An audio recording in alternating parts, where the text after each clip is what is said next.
The 2014 NFL season will be one for the history books, with the indefinite suspension of Ray Rice stemming from domestic violence and the suspension of Adrian Peterson dealing with child abuse. I'm Michael Reel, and this is ReelUrbanNews.com. We have convened the pro sports expert panel: Farr, Loyst Fletcher, Cynthia Clark, and Trent Copeland. They address the headlines. The video chilling. Football star Ray Rice following his then fiancée Janae into an Atlantic City hotel elevator, striking her once, then again, seemingly punching her so hard she hits a railing and is knocked out cold. You see her here, lying on the floor, then slumped near the elevator. Players today appalled. I got a lot of respect for Ray, but we just can't. It can't happen because you can't act like that anywhere. By early afternoon, the Ravens had terminated Rice's contract. The NFL suspending him indefinitely. Unfortunately, over the past several weeks, we have seen all too much of the NFL doing wrong.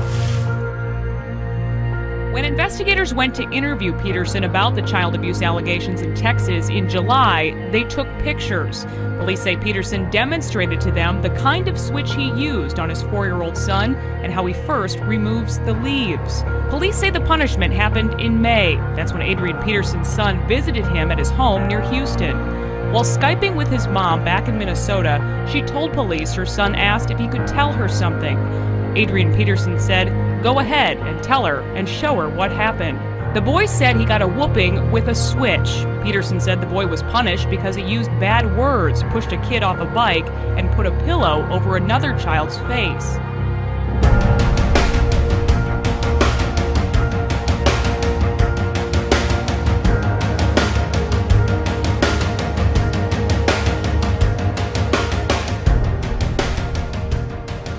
Farr, how would you categorize the NFL season this year thus far?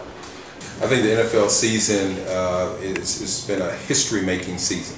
I think there are a lot of things that happen that are going to change the game forever.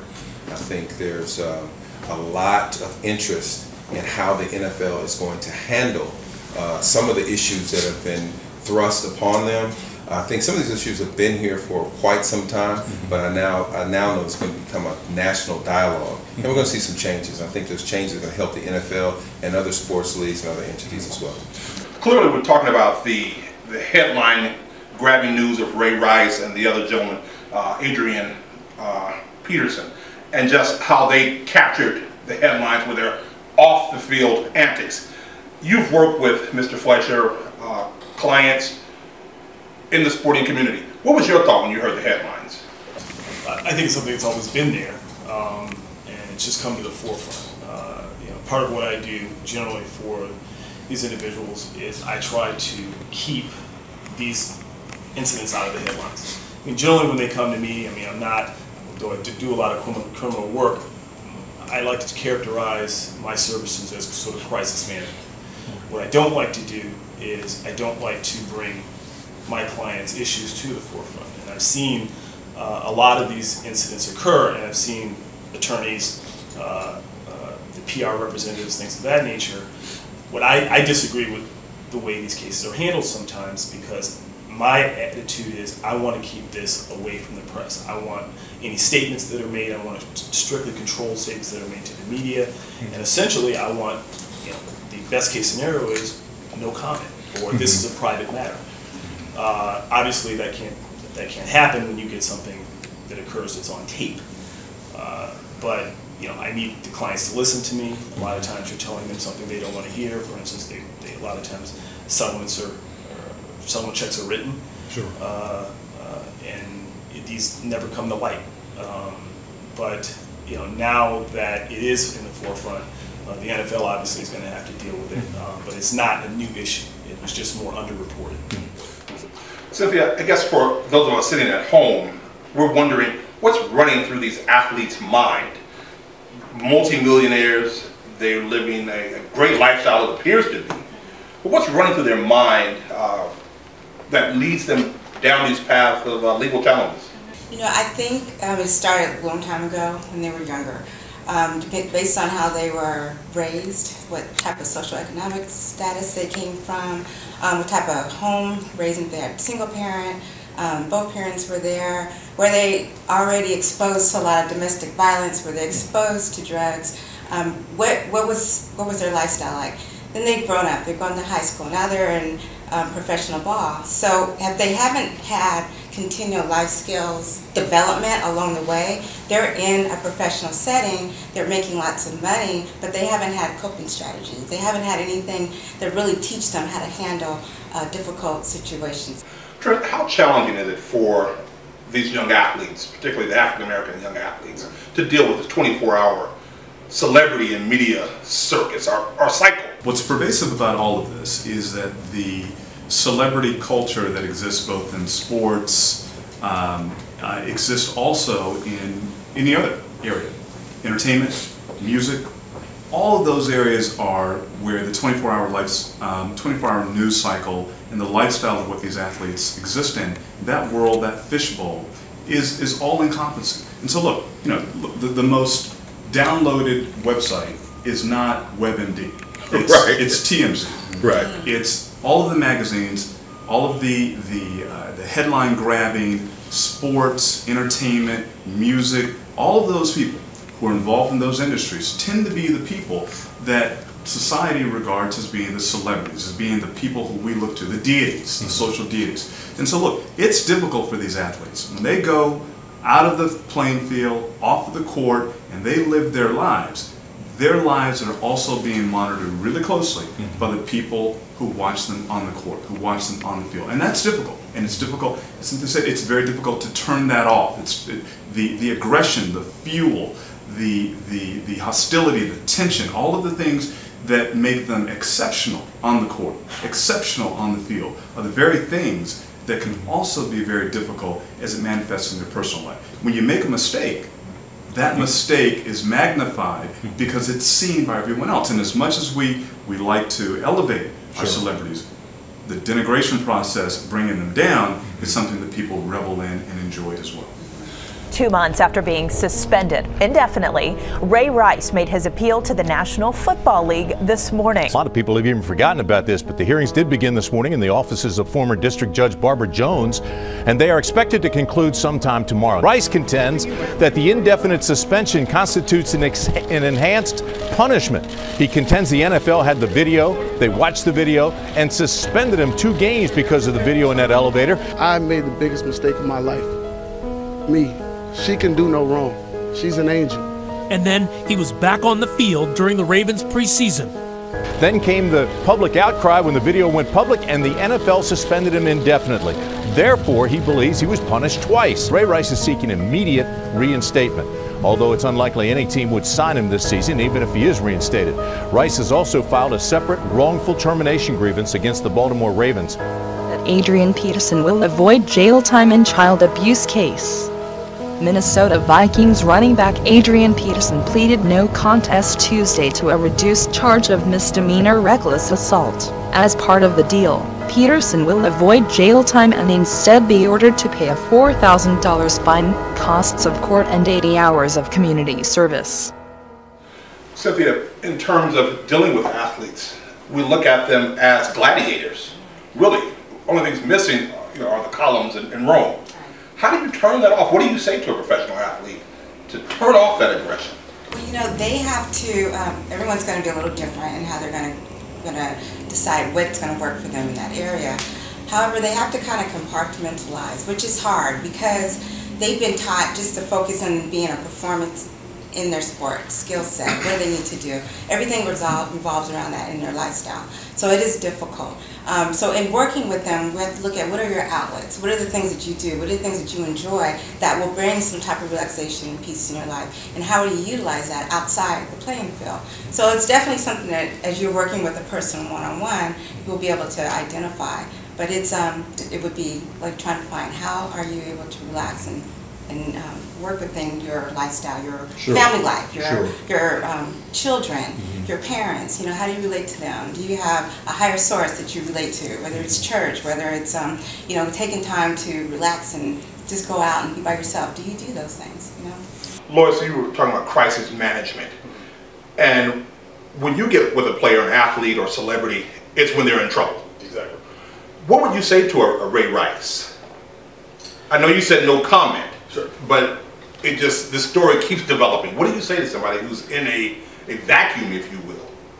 Well, I mean, I think Cynthia's correct. I mean, some of these kids just don't have the coping skills. They don't have the mechanisms. They don't know how to turn off this aggression. What I find difficult is what I call the entourage effect. Okay, you got to look at their social network, the people that surround them. If they're listening to the right people, okay, and that may be hit or miss. Family structure is extremely important. We talked about individuals who have, a mother and a father, for instance, in the same house, or a mother and father who supported that athlete up into these pro ranks. If they don't have that, I mean, you've seen the horror stories. You've looked at Mike Tyson, Allen Iverson. It's a lack of that familiar network, or just the people around you that you are either listening to, or the people that you're not listening to. So that's what I find is consistent. So when I'm with an athlete, I mean, he has to listen to me first of all, because a lot of times you're right, they're these deities, and the entourage effect is no one around these individuals. They don't want to say no to this individual. So it's a yes culture. Yeah, that's a yes culture. What do you need? Yes, you can have it. I mean, for instance, simple scenario: if a business manager, okay, is not telling an athlete, look, you can't buy this, or you can't do this, or you've got to scale back.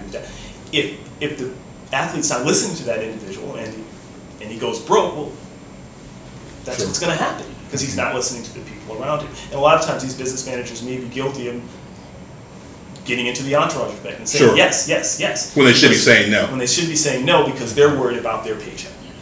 Yeah. Andre, from an agent standpoint, when you all intercept these young athletes, when do you tell them how to act? What time is the appropriate time? Absolutely right now, immediately, yesterday. Many of our athletes suffer from ACE, and that's adverse childhood experiences. There are things that happen to them very, very young that affect them many years and beyond their athletic careers. One of the things that we find is culturally, there are certain things that are acceptable in a culture that is lacking parental skills. And what happens is the media now becomes the person that teaches you what's right. What you see on TV, you think this is right. There's no one there teaching you at home. You're learning from the media, and then that same media that taught you to do those things is your judge and jury. I think it's cultural. I think we need to address these things. I think whatever we focus on, whatever we feed will grow, and whatever we don't feed will starve and die. Trent, how do courts and judges look at professional athletes when they're before them? This isn't just limited to professional athletes in terms of how courts and juries regard famous people. We'll talk about professional athletes because that's what the essence of this panel is. But there's an expression that we like to use in the bar, and that is when you're a celebrity, you are given special treatment. But it's not the kind of special treatment that you or I would like to receive. For example, a person like Ray Rice received what's called diversion. Diversion is, hey look, you go to a program after this incident's occurred, you struck your wife, you knocked her out, you dragged her out of an elevator, but you're hometown hero. Remember, this took place in New Jersey. Right. He is a New Jersey hero, played at Rutgers. Maybe he received special treatment there. Maybe he did. But in most instances, and I'll tell you, and I've represented lots of celebrities, Jean-Claude Van Damme, Shannon Doherty, Matt LeBlanc, Lakers, I've represented some of those people. And I will tell you that in most of those instances, the kind of treatment they received was not the treatment, as I said a moment ago, that the average person would have wanted to receive. Because look, the cameras are in the courtroom. There's focus, there's added attention, and the judge, who's that tough judge, wants to appear every bit as tough. That prosecutor who ran on a campaign of being tough on prosecution, tough on crime, wants to be that prosecutor who is tough on crime.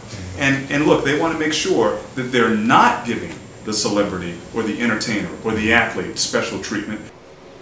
It's challenging once it goes public, once it goes viral. I agree. To represent. I agree with counsel. I tell you a prime example is O.J. Simpson. Okay, in an O.J. Simpson case, okay, everybody's under a microscope here. Anybody else you've got basically a bunch of criminals, okay, in a room that are in a dispute. Anybody else, that would have been a disposition. That would have been a case that would have settled. O.J. Simpson would have probably done some time, but that would have been, the charges would have been reduced. I mean, he got the book thrown at him because the public didn't think they got it in the first place. For old and new. Exactly. What responsibility, Andre, does the NFL have to Mr. Peterson and to Mr. Rice? I think they bear tremendous responsibility. I think, you know, were they there when Ray Rice struck his wife? Were they there when Adrian Peterson, you know, overly disciplined his child? No, they weren't there. But I think the penalties and the punishment that they hand down resonates with the rest of the league. Some of the athletes that played back in the day, they disciplined their child probably worse than Adrian Peterson did. But I think the message needs to be sent that this is unacceptable. This behavior is unacceptable, and these are the ways we expect for you to conduct yourself as an NFL player. But we have to be in touch with those players. We can't just expect for them to come in knowing these things. It's the same thing, and I'm sure my colleagues here will tell you, if you take kids from the inner city who have been acculturated, their culture has been one certain way. I came from Richmond, California. I went to UCLA, a football scholarship. Sure. It was an absolute different culture the moment I stepped on campus. Thank God I had a mentor that led me to understand how to do and what to do. And how to navigate. Absolutely. I think we're looking at the talent level of these athletes and expecting them to act the way that you would expect for them in a society that they've never been a part of. And so I think the NFL bears a responsibility because they've known year after year after year, they've taken kids from the inner city and bring them to the professional sports arena, but they need to have them better prepared as men, and I hope that they do that. Largely speaking, the NFL players come from households with mothers and fathers. And the notion that they're all from inner cities is just not statistically borne out. There is a large group that come from single-parent households. They aren't necessarily from the inner city. There is a large group that come from broken homes, but they aren't necessarily from the urban environments. Sure. Some of them are from the deep south, some of them from the rural environments, some of them from places like Texas, urban environments in Michigan, Detroit, etc. But the truth is, some of what happens with these athletes is not dependent upon what happened at home. It's what's happening around them. Some of the people who are influenced, our young people, are the ones who may have been involved in criminal activity, who may have been underemployed or unemployed. Too many of those people are the people who are the influencers of our athletes and our entertainers. Because I'll tell you, the culture is pervasive. How important, Loyst, when you represent an athlete, do they talk about their street credibility? Obviously that's there, okay, and I think counsel, I agree with both of you. I don't want to do a disservice to that single mom, okay, who raises a child or children with good foundation in poverty, because that happens, and it happens a lot, okay. But yes, they do become products of their environment, and we've seen athletes ascend who are products of this, gang-related activity, things of that nature, but we've also seen athletes that have ascended from these neighborhoods and poverty with a single mom who would just crack their whip and said, this is how it's going to be. Sure. And that mother is responsible for that athlete getting to where he or she is at some point. But I agree with counsel, that pervasive environment, that celebrity environment, that you're privileged, I'm sorry, you are special, things of that can unravel that foundation, and I think that happens. So no, I don't think we should just assign victim, victim, victim. No, these athletes have to be responsible for their conduct. Absolutely. Counselor? Let's remember, the statistics are that these athletes disproportionately commit less crime, are less violent, are less involved in criminal activity than the larger culture itself.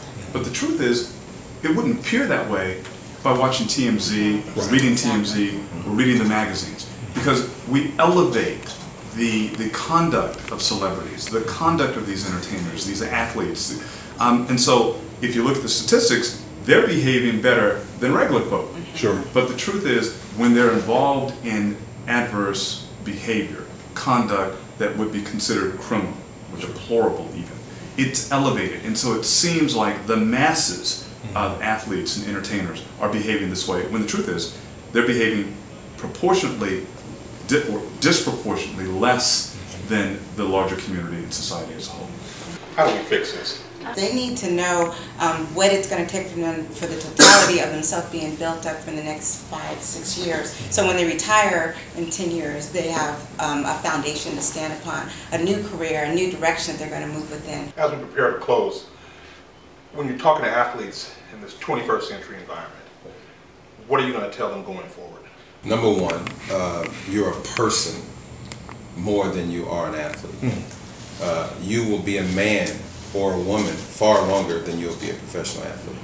So conduct yourself as such and really build that person to be the best person you can be. I always tell our athletes that you are the CEO of yourself. You have to protect your brand. Everything that happens to your name, okay, directly reflects you. So start to deal with you as a person, as a man, as a woman, not simply as an athlete. I think Ms. Carter's right. Education is key. It'd be interesting to see if the NFL, what would happen if the NFL made mandatory, for instance, business management skills or public relations skills, just as they do strength training. These athletes, they just don't know. And I talked earlier about the entourage effect. If the people around them do not have their best interests in mind, then that's a disaster. I would agree that education is definitely key, and just making sure that they are acknowledged as the holistic person. You know, they are more than just that athlete who's out there. They have feelings, they have emotions that needs to be also harnessed, and just making sure that they're cured. There are times when after the season's over, the person is kind of left in the place where they're like, well, do people care about me?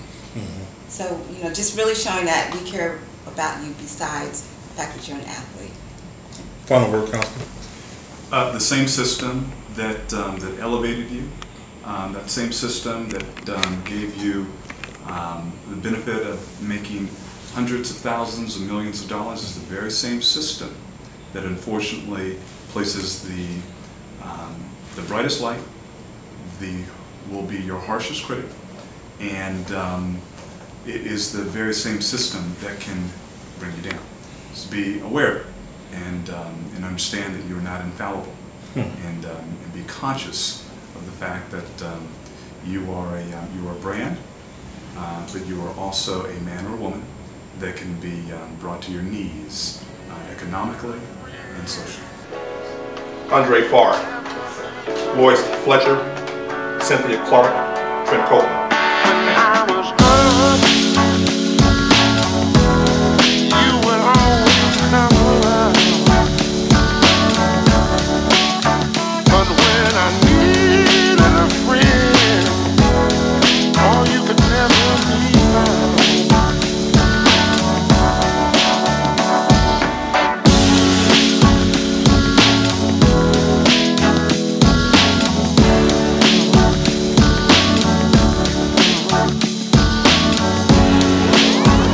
Michael Real, and this is GloryNews.com.